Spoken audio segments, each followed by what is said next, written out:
Survivor, a game by Jasper Bryan, is an indie survival horror game originally developed for the PC in 2012 and then ported over to the PlayStation 3 and the PS Vita in 2013 under the new title Director's Cut, which was then re-released as a free update on the PC and Mac. The game was developed by Bryan Studio Superflat Games and Curve Studios. Lone Survivor looks like the best Super Nintendo game that was never released on the system. The art style is very nostalgic, and it is what I like to call part of the indie retro revival, where indie developers are looking to inspiration from a generation long ago. Games like Rogue Legacy, Miami Hotline, and most notably on console, Scott Pilgrim vs. the World. With more indie games getting ported to consoles, we are experiencing a new renaissance in gaming, with AAA titles dominating the market but offering more of the same. Indie developers are pushing the medium in an innovative way, offering new experiences at the fraction of the cost. Lone Survivor moves quickly to set the narrative and atmosphere from the very start of the game.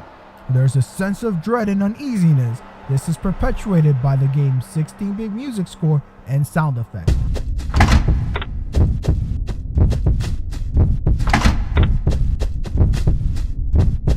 Sound in this game is a huge part of the gameplay mechanics.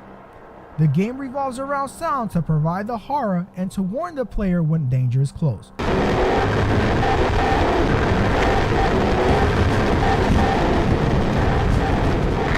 All your informational cues will be provided much more by the game's sound than anything else.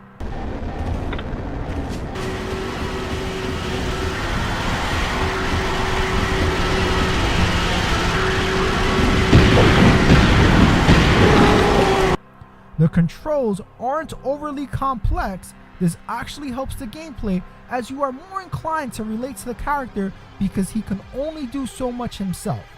He is not a soldier or a cop or some sort of hero. He's just trying to survive, and the controller reflects that, which can't be said about the game's menu system, which you will constantly go in and out of.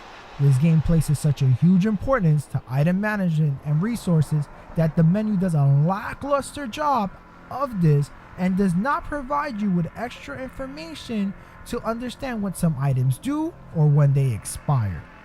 It's such a shame too. If just a little bit more effort was put into the menu, it would have helped clear up some of the confusion I had as a player and make the experience much more enjoyable. You are provided with two ways to defend yourself in this game. You are able to hide from your enemies with some fun stealth gameplay that does not at all feel out of place. Stealth plays a key part throughout the game as you sneak by monsters and your way around the complex. You won't be defenseless forever. You do eventually get a gun to defend yourself with, which provides you with a sense of comfort, but it's also the second area where the game falters on.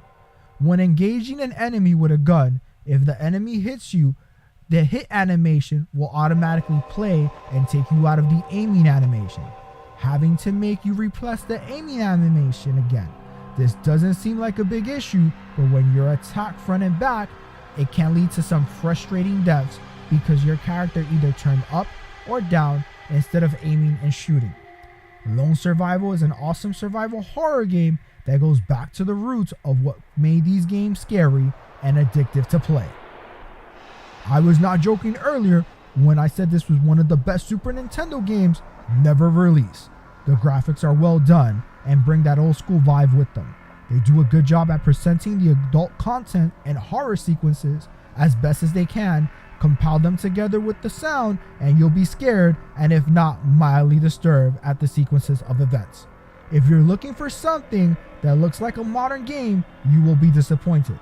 But if you can get down with the retro look, this game will deliver the scares and provide you with a rich gameplay experience.